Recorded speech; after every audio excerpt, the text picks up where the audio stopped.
చెయ్యరు. ఒకపారి ఒక 4-5 సంవత్సరాల కింద ఒక సినిమాలో ఒక హీరో గారు బ్రాహ్మణులను దేవతలందరినీ కించపరుచుకుంటూ సినిమా తీస్తే బ్రాహ్మణ సంఘాలని పోయి వాని ఇంటికి పోయి దాడి తీసి, నీ పైసల కోసం ఆరా నువ్వు ఈ సినిమాలు తీస్తున్నావు, నీకు డబ్బులు మేమిస్తాము, ఇటువంటి దరిద్రపు సినిమాలు చేయకని అన్ని పైసలు వాడి ముఖాన్ని విసిరి కొట్టి వచ్చిండ్రు, బహిష్కారం చేశారు. అప్పుడు వాడు తప్పైందని క్షమాపణ చెప్పి ఈసారి ఇటువంటి సినిమాలు నేను తీయను అని ప్రతిజ్ఞ చేశాడు. ఇప్పటికి కూడా వాడు అట్లా తీయడం లేదు. పేర్లు చెప్పకూడదు ఇక్కడ. ప్రతిఘటిస్తే దేవతలను బఫూన్లుగా, ఇప్పుడు యమధర్మరాజును మనం ఏమనుకుంటున్నాం? యమధర్మరాజు గొప్ప జ్ఞాని, తత్వవేత్త, ఆయనకు తెలిసినంత భగవతత్వం ఎవరికి తెలియదు అనుకుంటున్నాం. అటువంటి యమధర్మరాజును పిచ్చివాణిగా, చిత్రగుప్తును తలకాయ లేనివాడిగా సినిమాలు చూస్తే మనం హోహోహో అని అవుతున్నాం.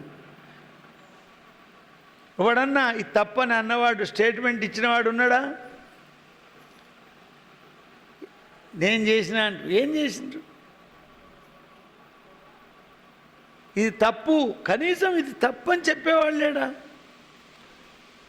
వీడికైతే ఎక్కడికి పోయినాక యమధర్మరాజు ఏం చేస్తాడు అప్పుడు తెలుస్తుంది వీడు బఫూనా ఏం సంగతి అని. కనుక భగవత్ స్వరూపం 10 సార్లు భారతదేశంలో పుట్టింది. భగవద్ అవతారాలు ఇన్నిసార్లు వచ్చాయి. ఎవడో ఏదో తలకాయ లేని వాడు చెప్పింది గొప్పదనుకుంటున్నాం మనం. మనకింత గొప్ప సాహిత్యం ఉంది. ఎవడో చెప్తాడు, అయ్యా గిన్ని పుస్తకాలు ఉంటాయి, గిన్ని గ్రంథాలు ఉంటాయి, ఒక్కటి ఉంటే చాలదా? అయ్యా నీకు ఎన్ని డ్రెస్సులు ఉన్నాయి? అల్మారీ చూస్తే మనకు డ్రెస్సులు తక్కువ, వీళ్ళకు చీరలు ఎక్కువ. ఎప్పుడైనా ఓ చీర కొంటారు. ఎన్ని చీరలు ఉన్నాయి? 2 బీరువాలంటే చీరలు ఉన్నాయి. మళ్ళా చీర ఎందుకు ఉంటే ఒక్కటి ఉంటే చాలదా? అదే పిండుకోవచ్చు, అదే కట్టుకోవచ్చు, 2 వారానికి ఒకసారి స్నానం చేయొచ్చు. కానీ ఎందుకు ఇన్ని ఉండాలి? మరి ఏదైనా సరే మనకు దానివల్ల ప్రయోజనం సిద్ధిస్తుంది. మనకి ఎందుకున్నాయంటే మనకు సంపద ఉంది కనుక, ఇంత విశాలమైన సారస్వత సంపద ఉంది. వానికి సారస్వత సంపద లేదు కనుక ఒక్కటే ఉంది. మనకి ఇన్ని ఉన్నాయి. అందుకోసం కొద్దిగానన్నా అందరు ఇక్కడి నుంచి అందరూ ఏమైతే ఏమిది అనుకోకుండా, వంతుకొచ్చి కూర్చోకుండా ఏం చేస్తున్నారు? మా లక్ష్మణుడు సార్ చెప్తాడు, బాగా చెప్తాడు. శరీరంతో పుణ్యం చేస్తే ఏమవుతుందంటే వాడు చచ్చిపోయినప్పుడు వాన పడది, చప్పుడు అవుతుంది, మంచిగా కట్టెలు కాలుతాయని. అందుకేనా ఇక మొత్తం శరీరం ఉన్నది?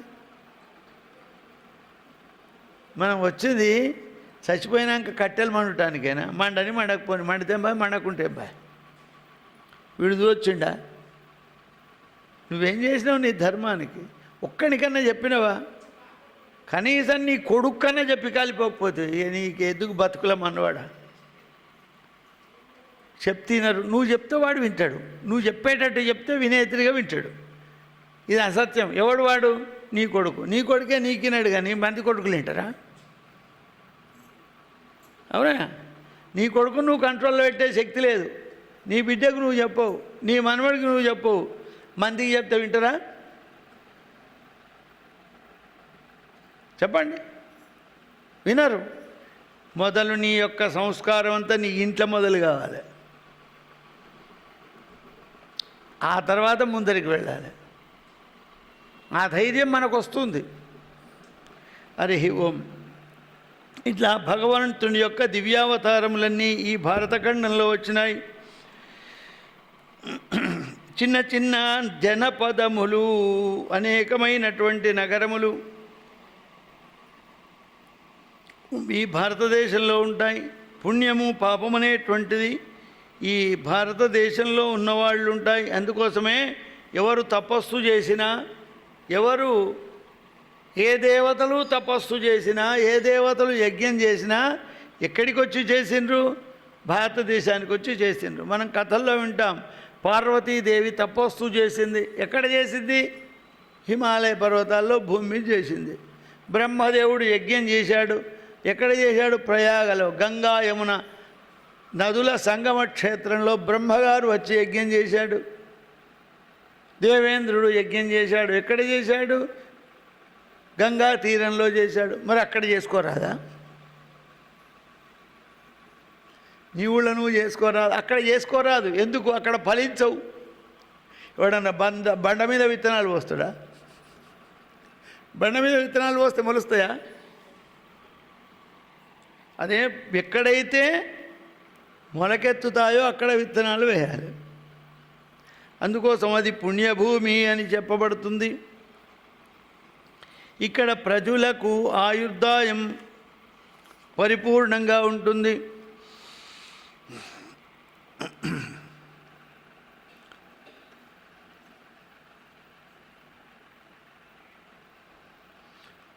ఈ కృతయుగం లోపల ఆయు ప్రమాణం 400 సంవత్సరాలు. త్రేతాయుగంలో కృతయుగంలో 500, త్రేతాయుగంలో 400, ద్వాపరయుగంలో 300, కలియుగంలో 100. అందుకే శతమానం భవతి అని చెప్తారు. 100 ఏళ్ళు బతుకుతాడా? 100 ఏళ్ళు గ్యారంటీయా? బతికినా కూడా వేస్టే. బతికితే ఏం చేయాలి? మంది మీద ఆధారపడాలి. ఈ ముసలోడు ఎప్పుడు పోతాడరా అని కొడుకులు ఎదురు చూస్తారు.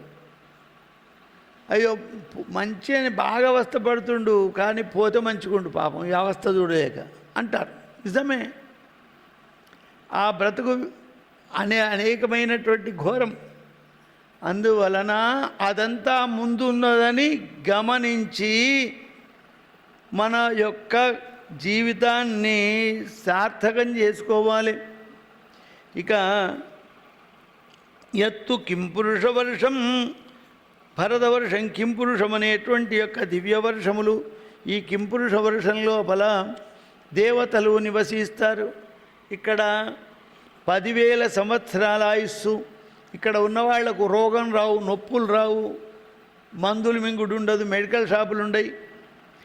వాళ్ళు ఎప్పుడూ కూడా దివ్యమైనటువంటి ఫలముల రసాన్ని తాగి జీవిస్తారు. ఎప్పుడు కూడా నిండు యవ్వనంతో ఉంటాడు. అందుకే దేవతలకు త్రిదశులు అని పేరు. త్రిదశులు అంటే 30 ఏళ్ల వయస్సు కలిగిన వాళ్ళు. వాడు పుట్టినప్పటి నుంచి పోయేంత వరకు 30 ఏళ్ల వయస్సే ఉంటుంది.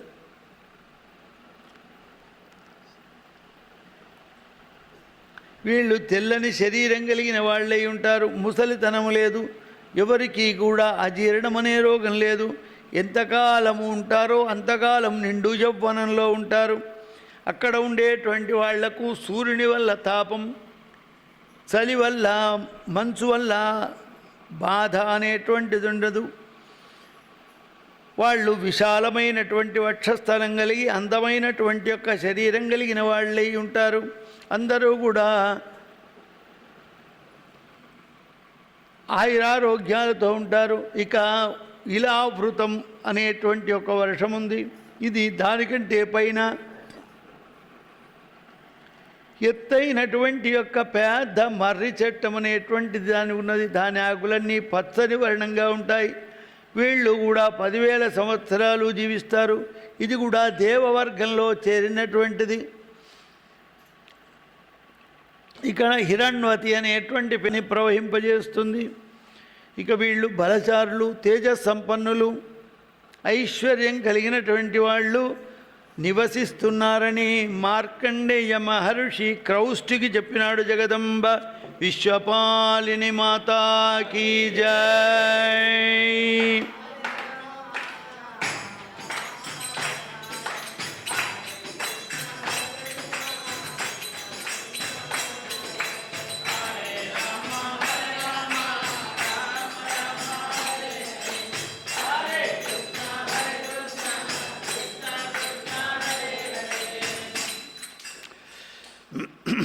ఇక్కడి నుంచి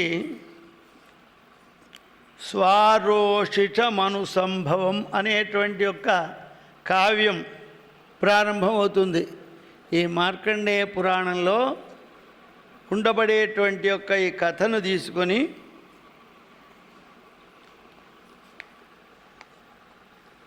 అల్లసాని పెద్దన శ్రీకృష్ణదేవరాయల ఆస్థానంలో నవరత్నాలు అనే కవులలో ఉండబడేటువంటి అల్లసాని పెద్దన ఈ కథను 3 అధ్యాయాల్లో తీసుకొని మను చరిత్ర అనేటువంటి అద్భుతమైనటువంటి కావ్యంగా తెలుగులో రాశాడు.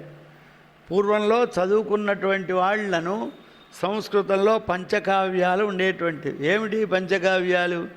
రఘువంశం, కుమార సంభవం, మేఘ సందేశం, మాఘం, సులక్షణ సారం, ఇవి పంచకావ్యాలు. అవి చదువుకున్నవాడు మహాపండితుడు అని చెప్పబడేది. మరి తెలుగులో పంచకావ్యాలలో మొదటిది మనుచరిత్ర, వసుచరిత్ర, పారిజాతాపహరణం, ఇంకొక 2 పుస్తకాలు నాకు ఇప్పుడు జ్ఞాపకం వస్తలేవు. కానీ ఇవి పంచకావ్యాల్లో మొదటిది. పాండురంగ మహాత్మ్యం 4వది. అది పాండురంగ మహాత్మ్యం రాసింది తెనాలి రామకృష్ణుడు.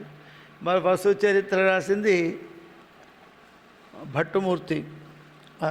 కళాపూర్ణోదయం ఇది పంచకావ్యాల్లో ఉంటుంది. కళాపూర్ణోదయం రాసింది నంది తిమ్మన అనే కవి. అద్భుతమైనటువంటి యొక్క కావ్యాలు ఇవి. 5 పుస్తకాలు బాగా చదువుకుంటే వీడు తెలుగు లోపల బాగా చదువుకున్నవాడు అని అర్థంగా ఉండేది పూర్వంలో. సంస్కృతంలో పంచకావ్యాలు, తెలుగులో పంచకావ్యాలు అయితే వాడు పండితుడు. అందులో భాగంగానే వ్యాకరణం, తర్కం, తర్వాత ఛందశాస్త్రం, అలంకార శాస్త్రాలు వీటికి అంగభూతంగా చదివేవాళ్ళు. ఇక్కడ కథితం భగవా భవతా సమ్యక్ యత్తు పృష్టోసి మహామునే భూసముద్రాది సంస్థానం ప్రమాణాని తథాగ్రహ మన్వంతరం మయా ఖ్యాతం తవ స్వాయంభువం చయత్ స్వారోషిరాఖ్యమన్వత్తు శృణు తత్మాదనంతరం. ఈ మనువులు ఏ విధంగా ఏర్పడ్డారు, ఎందుకు ఆ మన్వంతరాలు ఏర్పడ్డాయో చెప్పండి అంటే అప్పుడు మార్కండేయ మహర్షి చెప్తున్నాడు. ఆయన ఇప్పుడు స్వయంభువ మను, తర్వాత వచ్చేటువంటిది స్వారోచిత మనువు, అది ఆ తర్వాత పేరు కలిగినటువంటి మన్వంతరం. దాని గురించి చెప్తాను.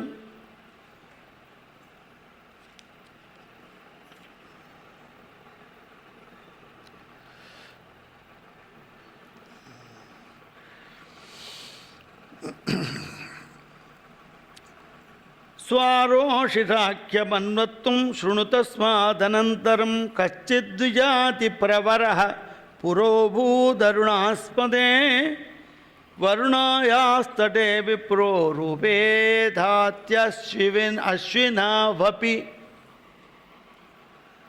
వరుణాద్వీపవతీ తటంచలమునన్ వప్రస్థలీ చుంబితాంబరమై సౌదసుధా ప్రభాధవళ ప్రాళేయాజరున్మండలీ హరిణంబై అరుణాస్పదం వనగ నార్యావర్తదేశంబునన్ పురమప్పం మహికంఠహారతళస్తరళ స్ఫూర్తి విడంబింపుచున్.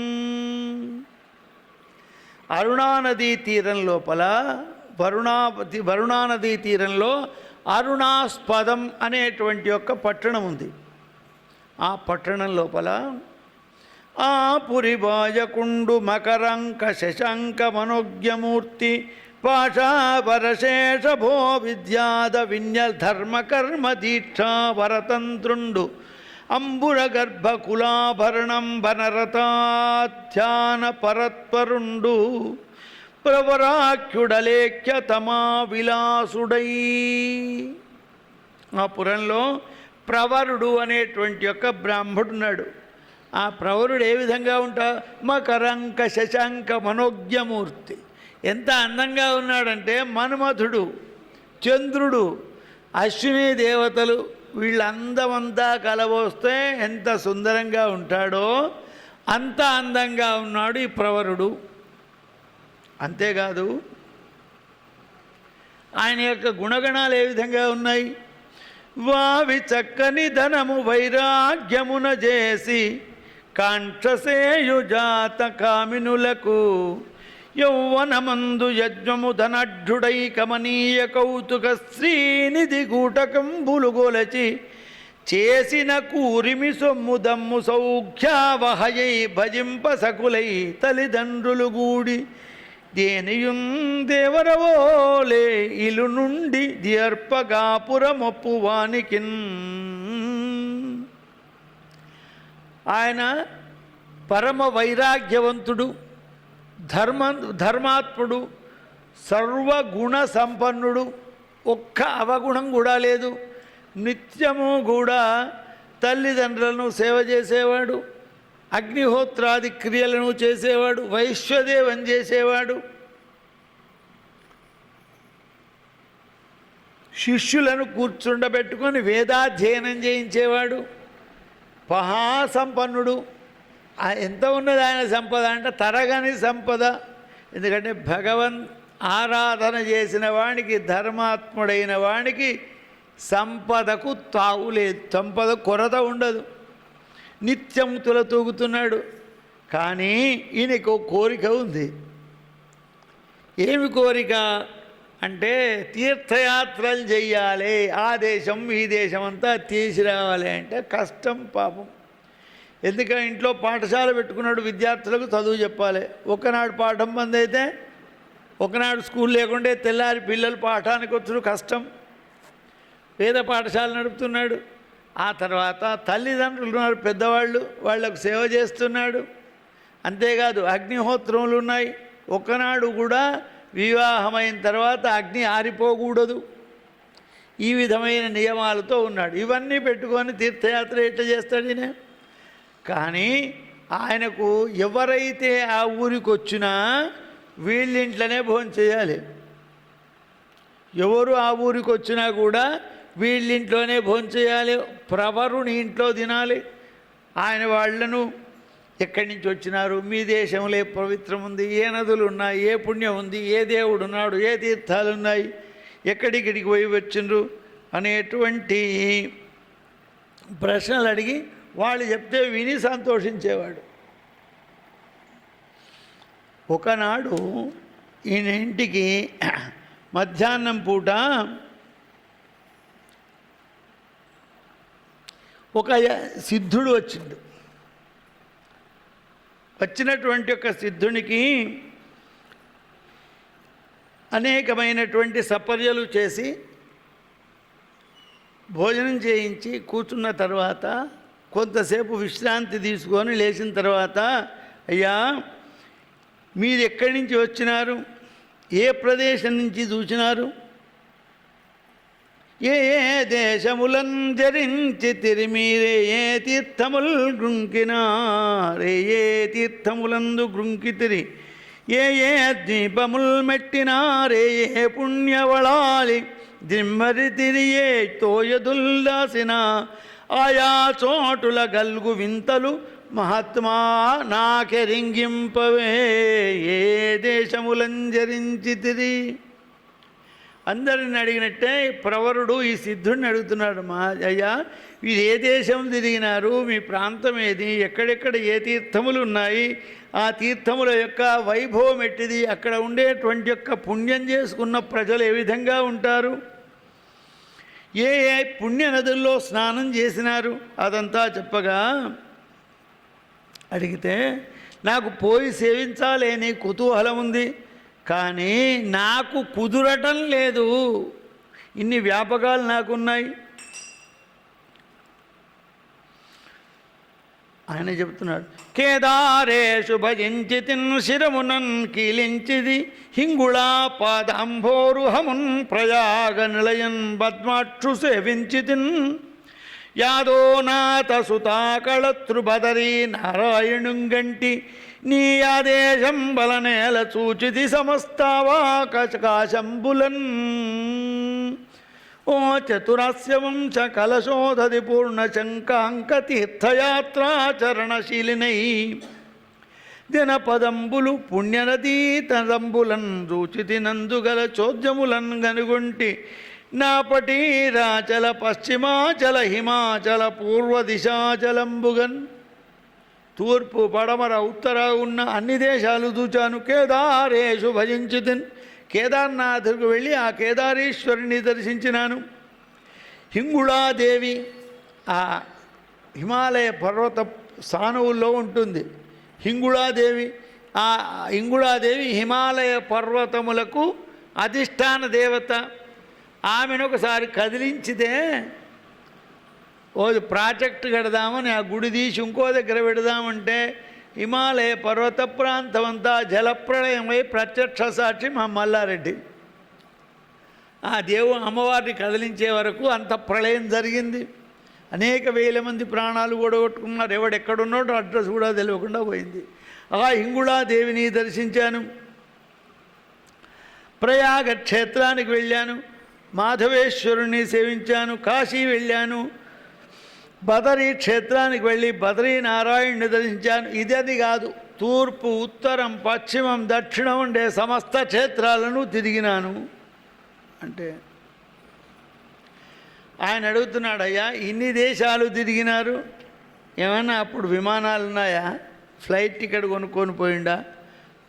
ఏమైనా వందే భారత్ ట్రైన్లు అప్పుడు లేవు, ఎట్లా వెళ్ళినావయ్యా నువ్వు అంటే ఈ అలసట లేదు. మరి వయస్సు చూస్తే చిన్న వయస్సు, ఇన్ని వయసులో ఇన్ని తీర్థాలు ఎట్లా వెళ్ళినామంటే మంత్రౌషధి ప్రభావేణ విప్రా ప్రతిహతా గతి యోజనానాం సహస్రం సిదినార్థేన్న వ్రజామ్యహం. నా దగ్గర ఒక పసరు ఉంది, మందు. ఆ పసరు పాదాలకు రాసుకుంటే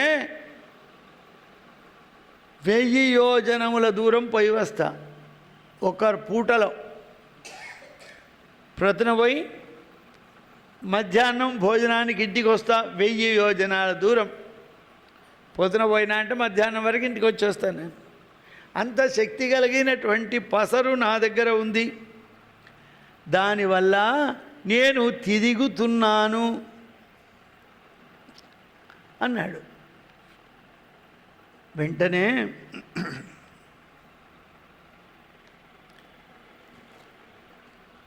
ప్రవరునికి బుద్ధి పుట్టింది, ఆ పసరు కొంచెం నాకు పెడతారా? దాందే భాగ్యం, పెడతాను. రేపు ప్రొద్దున తీసుకొని పో, ఇప్పుడు పొద్దు అయింది కానీ. సరే, ప్రొద్దున దాని అనుష్ఠానాలన్నీ తీర్చుకున్నాడు. ఎంత మధ్యాహ్నం వైశ్యదేవం వరకు ఇంటికి వచ్చేస్తా, మబ్బులు వేసి స్నానం అనుష్ఠానం చేసుకొని వైశ్వదేవం మధ్యాహ్నం అగ్నికార్యం వరకు నేను వచ్చేస్తాను అనుకున్నాడు. పాపం ఆ పాదలేపం అనేటువంటి పసరు ఈ ప్రవరునికి పూశాడు.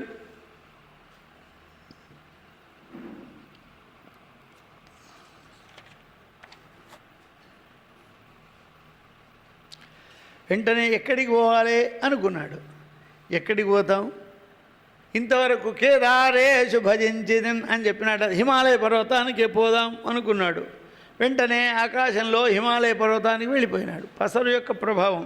అటజనికాంచె భూమి సురుడంబర చుంబి శిరస్పరజ్జరీ పటల ముహుర్ముహుర్లుక దంబ తరంగ మృదంగ విన్యస స్ఫుట నటనానుకూర పరిపుల్లవ కలాన కపిలాజాలమున్ కలాపిజాలమున్ ఘటక తరత్కరేణుకర కంపిత శాలము శీతశైలమున్ అటజనికాంచ భూసురుడు అంబర చుంబి శిరస్పరజ్జరీ పటల ముహుర్ముహుర్లుక దభంగ తరంగ మృదంగ నిస్వన స్ఫుర నటనానుకూర పరిపుల్ల కలాప కలాపిజాలమున్. ఎంత అద్భుతంగా అందంగా రాశాడో పద్యాన్ని పెద్దనగారు. అక్కడికి వెళ్ళాడు. అంబర చుంబితము అంటే ఆకాశాన్ని అంటుకుంటున్నాయా అన్నంత ఎత్తు కలిగినటువంటి యొక్క పర్వతములు, ఆ పర్వతముల మించి ప్రవహించేటువంటి నదీ జలములు, వాటర్ ఫాల్స్, ఆ నదీ జలముల యొక్క తుంపరలు మొత్తం వ్యాపించి ఉన్నాయి. అక్కడ నరనారాయణుల యొక్క చరణారవిందములకు నమస్కారం చేశాడు. ఆ సెలయేళ్ల లోపల అనేకమైనటువంటి ప్రాణులు, వన్యప్రాణులు, ఏనుగులు స్నానం చేస్తున్నాయి, సుందరంగా కనబడుతున్నాయి. పక్షులు అనేక విధములైన కిలకిలా రావాలు చేస్తున్నాయి, నెమళ్ళు నాట్యం చేస్తున్నాయి. ప్రఫుల్లతరుగంధేన వాసిత అనలీజితం ముదాయుక్త సదృశే హిమవంతం మహాగిరిం. అనేకమైనటువంటి ఫల పుష్ప గంధ సువాసితములైన వృక్షములు, అనేకమైన సువాసన కలిగిన పుష్పములు, అనేకమైన ఫలములు, శ్రీగంధపు చెట్లు, ఆ చెట్ల మించి వచ్చినటువంటి వాయువు చక్కని సువాసనలు వెదజల్లుతుంది. ఆ సమయంలో హిమవత్ పర్వతాలను చూచి చాలా ఆనందపడ్డాడు.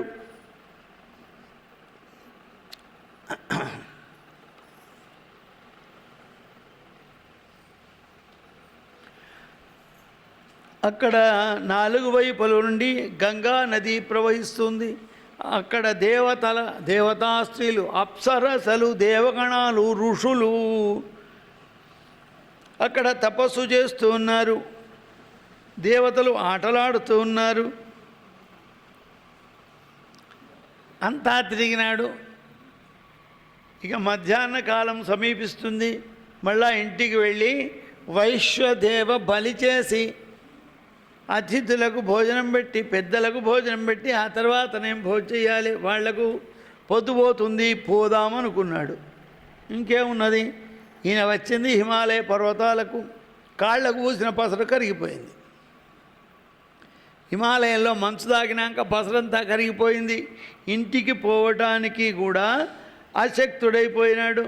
సంకల్పం చేస్తే పోవడం లేదు.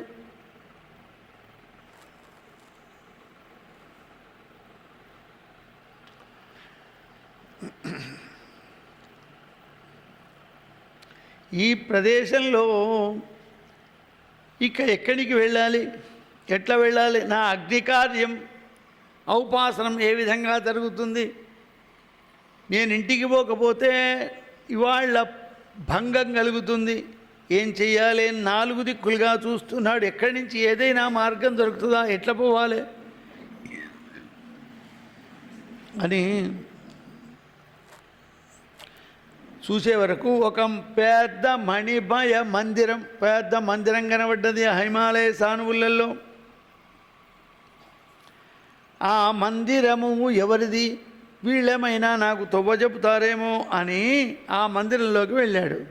అక్కడ తస్మిన్ పృష్ఠే తతస్సాభో ద్విజవర్యే వరూధిని మదనా కృష్ణ హృదయ సానురాగాహి తక్షణాత్. ఇంకా హిమాలయ పర్వతాలను 100 సంవత్సరాలు చూసినా కూడా తనివి తీరదు. కానీ నేనైతే నా అనుష్ఠాన క్రియలకు ఇంటికి వెళ్ళాలి, ఏం చెయ్యాలి, పొద్దు వంగిపోతూ ఉన్నది. తిరిగి తిరిగి తిరిగి చూస్తే ఒక మేడ కనబడ్డది. అప్సర శ్రేష్ఠురాలైనటువంటి వరూధిని అనేటువంటి ఆమె ఆ భవనంలో నివసిస్తుంది. అందులోకి వెళ్ళి అడుగుతున్నాడు.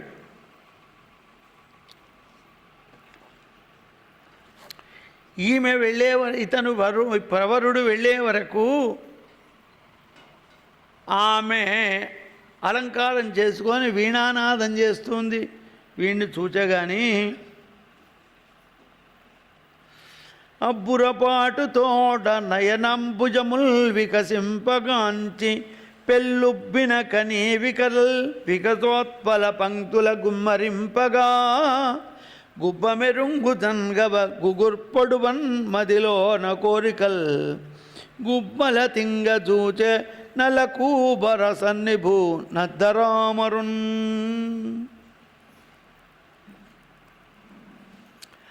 ఆ వరూధిని ఈ ప్రవరుణ్ణి చూడగానే మోహించింది.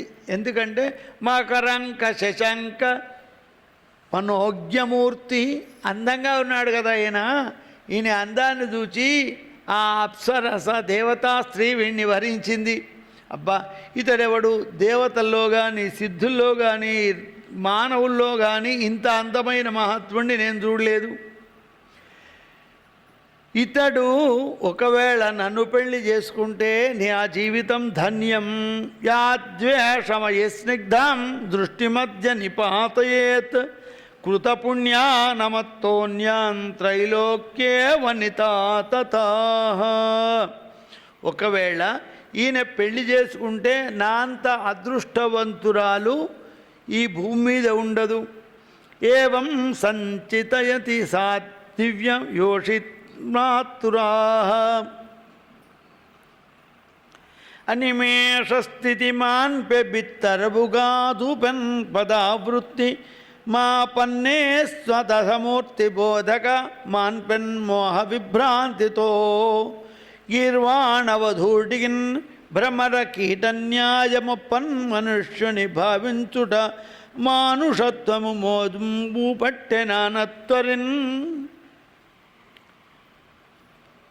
దేవతలు అనిమిషులు అని పేరు. అనిమిషులు అనగా కళ్ళు రెప్ప కొట్టని వాళ్ళు అని అర్థం. మనం ఖచ్చితంగా చాలాసేపు కళ్ళు తెరిచి ఉంటాం, ఆటోమేటిక్గా మనకు తెలియకుండా రెప్పలు కొడుతూ ఉంటాం. దేవతలకు రెప్పలు కొట్టుడు లేదు, చూస్తారంతే. చేప చూసినట్టు చేపకు రెప్పలు కొట్టుడు ఉండదు. అది పన్నా కూర్చున్నా నిద్రపోయినా తెలివితో ఉన్నా చూసినట్టే ఉంటుంది. కొంతమంది ఉంటారు కళ్ళు తెరుచుకొని పంటారు, సగం గుడ్లు మెట్టుకరిచి, నోరు తెరిచి సగం కళ్ళు తెరిచి గుర్రు కొట్టుకుంటూ నిద్రపోతాడు. వాళ్ళని చూస్తే భయం అవుతుంది. ఈమె దేవతా స్త్రీ కదా, అనిమిష అంటే రెప్పలు కొట్టే పరిస్థితి లేదు. కానీ ఈ ప్రవరుని యొక్క దివ్య సౌందర్యాన్ని చూచి రెప్పలు కొడుతుందట. అంటే దేవతల యొక్క స్వరూపాన్ని తగ్గించుకొని మానవ స్వరూపానికి వచ్చింది. అప్పుడు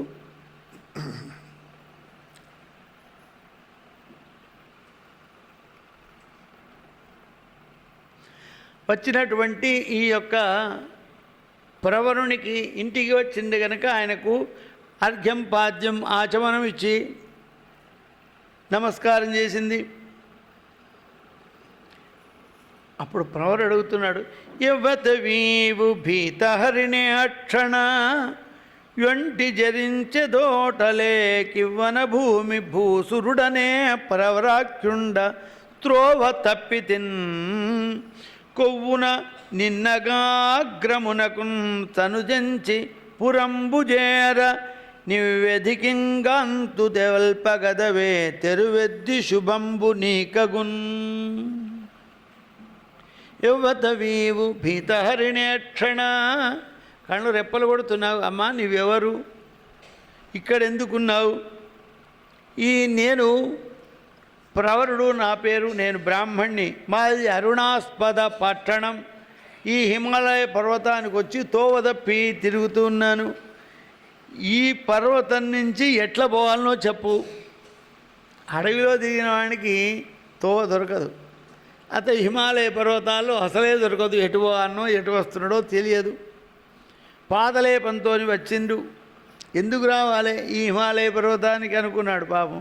ఏ తిరుపతికి పోయినా మంచిగుండేది, ఏ రామేశ్వరం పోయినా, ఏ వింధ్యాచలం పోయినా, ఏ కాశీ పట్టణానికి, ఏ ప్రయాగకు పోయినా తువ్వన్న దొరికేది. నేను హిమాలయ పర్వతానికి వస్తే తువ్వ దొరకకుండా అయిపోయి ఏం చెయ్యాలి అని బాధపడుతూ ఉంటే నీవు కనబడ్డావమ్మా. ఎట్లా పోవాలి? నీవెవరు, నాకు తువ్వ చెప్పు అంటే,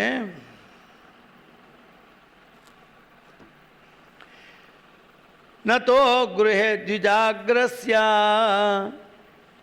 నిష్పతి సర్వకర్మణాం నిత్యనైమిత్తికానాంచ హానిరేవం ప్రవాసిన. నేను ఇంట్లో లేకపోతే నిత్య నైమిత్తిక కర్మలకు ఆటంకం కలుగుతుంది. చక్కగా నేను ఇంటికి వెళ్ళాలి. నా ఊరికి వెళ్ళేటువంటి యొక్క మార్గమును చెప్పు అంటే, వత్సజో వస్త్రాణ్యలంకారాన్ భక్ష్యభోజ్యానులేపనాన్ దాస్యామి